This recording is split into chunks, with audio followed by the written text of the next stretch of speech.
Why do people tell stories? For many reasons. Sometimes stories share wisdom about the best way to live.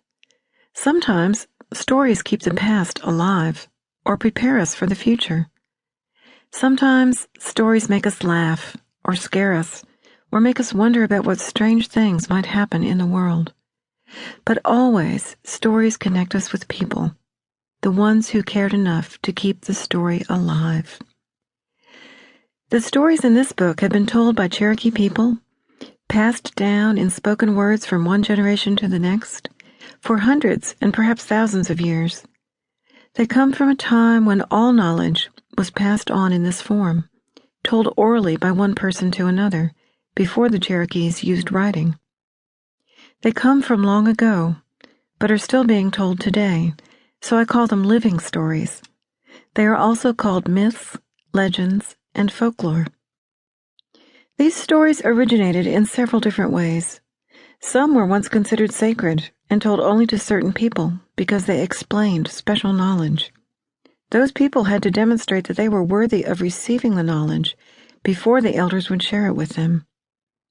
Some stories come from individuals, telling about something that happened to them or to someone in their family.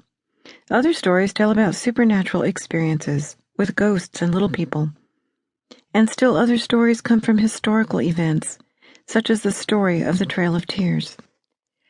A number of these stories tell about how to get along with other people, sometimes using animals as characters to make a point about the right way and the wrong way to act. Other stories tell about origins, how things came to be. Many of them use humor to make their point, though some are very serious. But all Cherokee stories are meant to teach children and remind adults how to live as Cherokees. As you read the stories, you will hear about ideas and beliefs that Cherokee people over centuries have considered most important to pass on to their children. In the old days, stories were told in different settings as part of life. Some stories were told at home within families. Some stories were told to the whole town gathered in the townhouse, a large building meant to hold all the members of a community. To pass along news, to tell the history of the people, or just for entertainment. Some stories were told only by medicine people, to the younger people selected to hear them. Cherokee stories are unique. Other American Indian tribes have stories that might sound similar, but they are all a little different. You might even see resemblances to stories you have heard from other cultures around the world. But Cherokee stories tell about specific animals, plants, and places in the Cherokees' original homeland in the southern Appalachians, as well as the ideas of Cherokee people over many centuries.